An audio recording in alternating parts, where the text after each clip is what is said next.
What's good, y'all? Been a minute since we've been around. Let's talk a little before we jump right into it. Where have I been? What have I been doing? And how am I? I've moved. I've dropped out of school. Some things have happened for sure. I haven't been as focused on this as I could be. And I think that there is a lot of room for explanation, but not a lot of room for excuses. It don't really matter. So, as far as what we're doing today, I haven't watched more than like a QP of basketball since since the season started. To be honest with you, I watched some Detroit Pistons games. I watched some random ass games here or there, some Victor Wembanyama. But other than that, not shit. I haven't watched no YouTube, no podcasts, nothing. I haven't cared. There's been too much going on personally for me to give a fuck about what goes on in entertainment business right now. So, here I am, updating myself on said entertainment business. What do you want me to say? I think that's it. I think that's all I have to say. So, without further ado, let's just jump right into what I've missed. It's really going to probably be a multiple part situation because there's a lot that I've missed, including watching games. So we're going to have to watch some games. So that's going to take a minute. But just to start off, we can start with the standings. I feel like that's the most important thing. I know my Detroit Pistons have sucked, but 5-43 is fuck. 5-43 is crazy. I'm personally feeling like the Detroit Pistons are an embarrassment. I did watch a Jimmy High Roller video for a second that was kind of trashing us. I stopped watching that shit. He wasn't talking at all about the team, about the players, nothing. He was just talking about how bad we were as a whole statistically, which is like, okay, I know that's what you do, Jimmy, but bro, talk a little bit about what's going on with Kate Cunningham or Jaden Ivey or Jalen Durant. There's players on that team. There's human beings on that team. Talk about any of them. The Washington Wizards suck too, 9-40. Charlotte Hornets suck, 10-39. The Toronto Raptors suck, 17-33. Jesus, you got some really trash-ass teams in the East. I'm not totally surprised that the Raptors had done what they did with OG and Pascal. Obviously, kind of hitting restart, hopefully, as a lot of people have said they should have been done for years. And since the Big Booty and Debo era, it's been really just Scotty as their only hope. So I'd be interested to see what, an addition of Emmanuel Quickly, RJ Barrett, Bruce Brown, etc. can do, along with some first round picks, I believe, so that this team can hopefully reach a rebuilt state. Charlotte Hornets, fuck. I don't even know what to say about the Charlotte Hornets. Ass. I don't fuck with Miles Bridges. I don't fuck with the Charlotte Hornets. Therefore, I'm not going to talk about them too much. Washington Wizards are also trash. I don't really hate Jordan Poole, but bro, you made ass out of me for sure with the whole being a fan of U of M and then getting, you trash. You're trash. You're booty cheeks. Brooklyn Nets, mid-ass team. They had a point guard other than Spencer Dinwiddie, then maybe that would be an interesting team, but I don't know. Is Spencer Dinwiddie even still on this team? That's the real question. Yeah, and Ben Simmons. Atlanta Hawks are a team. They're at 440 on the year. That's not terrible, but they're definitely a team. If you're below the Chicago Bulls, you're a team for sure. Although the Chicago Bulls supposedly are good this year. How many games has Lonzo Ball played? That's the real question. Give me the ball page. Pause. Hey, look at that. Last 5 games, 2024. I saw that. I lied. I straight lied. This man hasn't played a second. What is this talking about? Last 5 games. Oh, I'm blind. Forgot to mention, I'm really blind. Crazy that it's still not picking up the fan. That's awesome. Orlando Magic are doing good. for a young team above 500. That's pretty excellent. If they can get out of that play-in picture, that'd be great, but I don't see them getting above the Pacers. I don't see them getting above the Pacers, the Sixers, the Knicks. Yeah, I don't see them getting above any of those guys, the lower tier, 4 through 6. But I can definitely see them possibly jumping the Miami Heat and ending up having to play like the Hawks or something like that, which would be a slightly better situation than the Bulls, maybe, possibly, I guess. Bro, these teams suck. I'm not gonna lie. Below 6, I'm not interested. The Orlando Magic have some players that I like, but as a whole, other than like Franz Wagner and like occasionally Paolo Banchero and Markelle Fultz, who do I trust on that team personally? Not really nobody. Miami Heat, I fuck with Bam Adebayo. I fuck with Jimmy Butler. I fuck with what's his name? He not even on the team no more. Nope. And nope. Damn. I was gonna say Max Strus and Gabe Vincent. That's the ex-Miami Heat players that I fuck with. But right now, who do I fuck with on the Miami Heat? Oh, right, Jaime Jaquez. Jaime Jaquez is the GOAT. Literally, probably my third or fourth favorite rookie right now. I love Jaime Jaquez. I love me some cool faders, nice step throughs, good footwork. I fuck with it. Good fundamentals. Indiana Pacers are fun. I like this little 29 and 23 situation. I think, what are they on in the last? They won their last 2, but if they are as good as I hope they are with Pascal, I'm excited to watch some games for sure. Sixers, 30 and 19. Solid. I mean, what do you expect? It's Joel Embiid. But the Knicks being 33 and 18 is sick. I love that shit. That shit is beautiful. Damn, the Cavs are on a 6-game winning streak. I don't think I have anything else to say about these top tier teams. I mean, Boston again is killing it at home. Not terrible away. I think not as bad as last year, but so is Milwaukee, but they suck away. Jesus Christ. Just out of curiosity, we are 2-20 on the road, 4-23 at home. Beautiful. Western Conference, the LA Clippers. The LA Clippers. The Clippers. Sure, I guess. I mean, James Harden, Paul George, Russell Westbrook, Kawhi Leonard, goddamn Zubac, goddamn Josh Primo. I forgot about this. Josh Primo's on this fucking team. Fuck is Josh Primo doing in the NBA still? Didn't that... Nah, I'm not gonna touch that.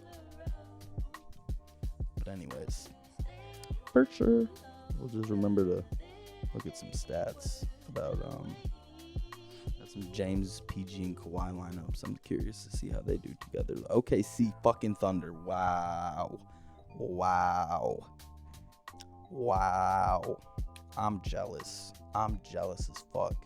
Y'all get a rookie. He gets injured a little earlier than ours did, but still he gets injured. Misses most, if not all, of his rookie season, and comes in and dominates most likely. That's probably what's going on. Is Chet Holmgren is a great player. He's a really good fucking rookie, I'm sure. But along with that, Shai, whatever the fuck, is probably dominating again. Probably 35 to 30 points per game. I fucks with Jalen Williams and Jalen Williams. I like both Jalen Williams. I like Trey Mann. I like me some Lou Dort clamps. I like the clamps. Some Alexei Pokusevsky. I don't know. I like the Thunder. I think they're a fun ass team. They whoop our asses sometimes, which is annoying as hell, but I like the Thunder. I like the Minnesota Timberwolves. I like the Minnesota Timberwolves a lot. I think Anthony Edwards is going to be a really fun ass player for the next 10 years. He's going to continue to probably make everyone who said he could only be a football player look like an ass.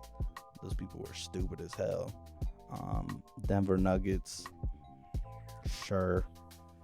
I don't know. What do you want me to say? They suck on the road this year, which is interesting for sure. As always with that home advantage. Cool. Kings still being the Kings. I like that. At least this year the Mavs aren't completely sucking and out of the picture. Obviously, Kyrie and Doncic probably meshing with the extra help of, like, I don't know, what was it, Grant Williams or some shit, hopefully helping. The Lakers with their young core around fucking LeBron James and Anthony Davis, I'm curious to see. Taylor Hendricks shouts out. Okay, the Spurs also suck. I don't know what you want me to say about these standings. That's interesting. I don't really have anything else to say. As far as player stats, let's go and see who are the league leaders this year. This is going to make my laptop explode, by the way, going on Basketball Reference. For whatever reason, Basketball Reference be crapping on people's laptops nowadays. I don't know what the fuck it's about. League leaders in points. No, not total points. Go back. Points per game. Luka Doncic is averaging 35 points per game. Okay. Let's actually, hold on. Let's move myself up here, I guess. Yeah, sure. So we can see that better. KD's averaging 30. Shea's averaging 30 like I said he would. Giannis is averaging 30. Anyone here that surprising in the top 50 maybe? Around 50. Alright, CJ McCollum is averaging 19. Bet. Kobe White's up here. I love that. Makes a little bit more sense, I guess. Fuck you. Makes. You know you were able to see that. Victor Wembanyama averaging 20 points per game is insane. Alperen Sengun averaging 22 is beautiful. Can't wait to do that just hoops. Cade Cunningham averaging 23, 8 and 4. That's not bad. I'm not seeing nobody anything crazy. Anthony Edwards is going to soon be averaging 30 points per game on the regular. That's for sure. Rebounds per game. Anyone crazy? Anyone new? Victor's averaging 10. So he's averaging 20 and 10. That's Jesus Christ. Assists, it's almost always Trey. But Tyrese is coming in at 12 assists per game. Fucking hell. DeMontis is doing what he's doing, 8 assists per game. I think that might be better than last year, where he was more like closer to 7, I believe. Yeah, he was at 7.3. So if he finishes up this year, I believe this would be his career high. Yeah, his career high. Which is great for DeMontis and great for the Kings. I think that was a huge trade for both players. I think that really unlocked both players' confidence. And I'm excited about that. I really love watching down here. And I'm really excited about watching the Sacramento Kings when we do our little rewatch of all the games that I've missed. Steals and blocks. Victor Wembanyama's leading in blocks per game. Should we just end it now? Should we just end it now and just crown him? Just make him the king? Because what? That shit don't not make any sense. Shouts out Jalen Johnson for doing well. Shouts out Dyson Daniels for doing well. I've been told them about Dyson Daniels. How's everyone shooting from 3? Marcus Sasser. Shouts out Marcus Sasser. Aaron Nesmith. I remember when he was coming out the draft and everyone was like, he's the best 3-point shooter in the draft. Not everybody, but that's what I was reading when I was in rehab. They were like, yeah, he's the shit from 3. That's it. Apparently he's athletic as fuck too. Alright, now we can go look at some individual teams and some of their players, starting with the Los Angeles Clippers, because I was most interested about that because if we go to where's lineups? And then we go to regular season 3-man combinations. And we're looking at the top one, obviously, because it's basketball. And logic almost always applies. Plus 13 points. I mean, that's pretty impressive. In general, being a positive in almost every stat in these categories is normally pretty fucking impressive. But to be adding around half a percentage point in each field goal percentage and 3-point percentage and effective field goal percentage to add about 5-6 rebounds and 13 points per 100 possessions is all very impressive, if I'm being totally honest with you. And around 4 stocks. That's pretty fucking impressive, if you ask me. As far as who else is doing what on this team, let's go look at regular 5-man combinations, because they've got the main lineup being, I'm assuming, Terrence at the 2. So just the Zubac Plumlee switch. And then Amir Coffey and Daniel Tice is next up, swapping out Harden with Westbrook and Kawhi with Norman. I mean, and PG with Norman. That's a lineup for sure. And that's 89 minutes plus 10 points per 100 possessions. That's not terrible. One sec. That's enough Clippers. I was curious about how Scoot had been doing so far. So let's go look at the Blazers. And go look at Scoot. Scoot. Shadon is out for he's gonna get surgery. Fuck. And Robert Williams left for the season with a knee injury. That's crazy. Okay. Anthony is the GOAT.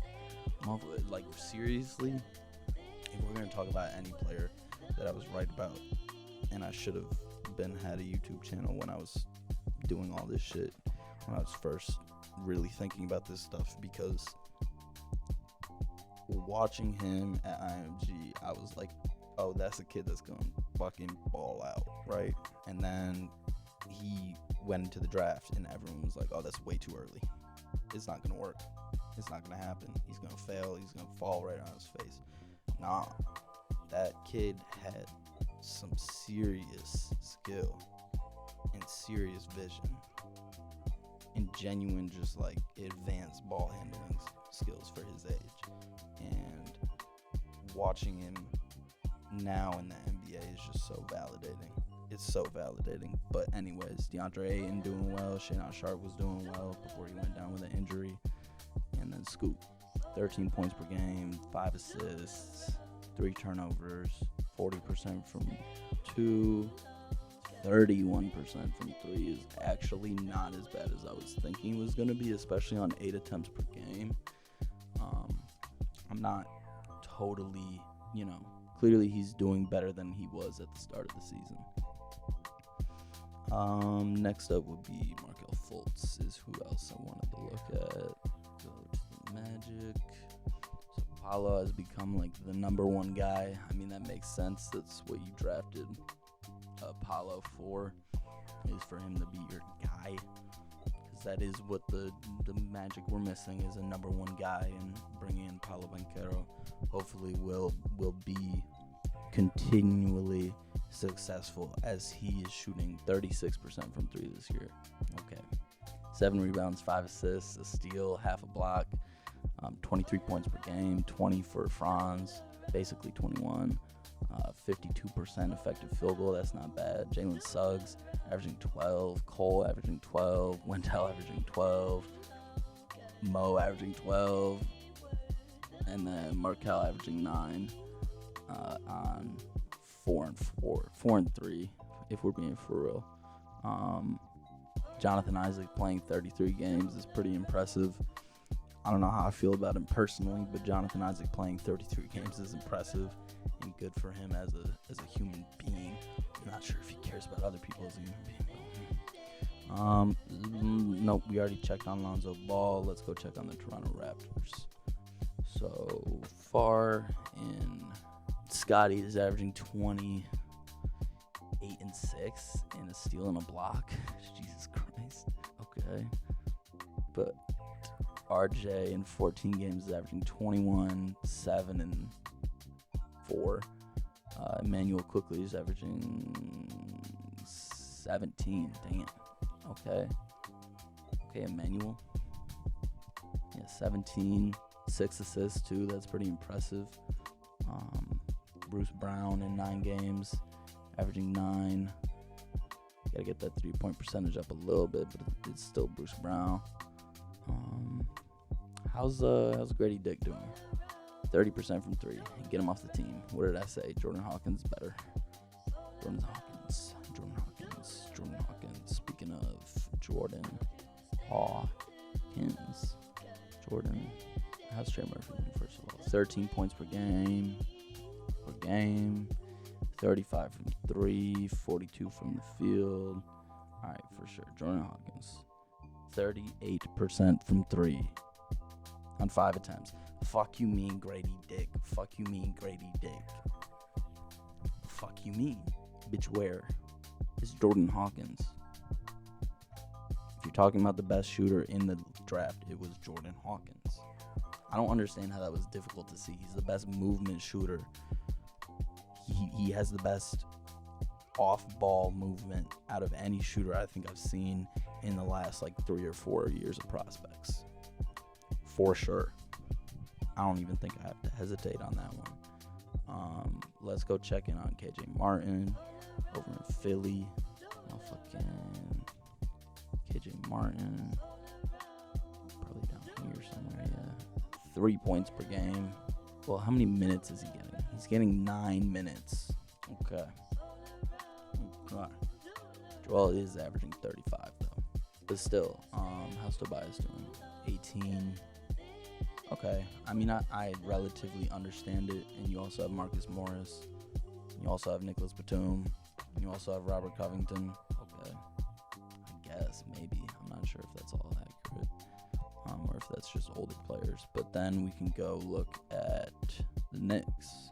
And in 14 games, OG Anunoby averaging 16 and 5. 60% from 2. About 40% from 3 on 5 attempts. That's not bad. Quentin Grimes, 7 points per game. Okay. Who was the last player I had to check? The Indiana Pacers. So far in 11 games, Pascal averaging 20, 22, 7, 5 assists, 60% from 2, 43% from 3 on 3 attempts. I'm sure he's getting some wide open looks from Tyrese. So that's the updates from this season so far that I missed. We'll be watching games next, just giving my reactions, shit like that. All right, peace.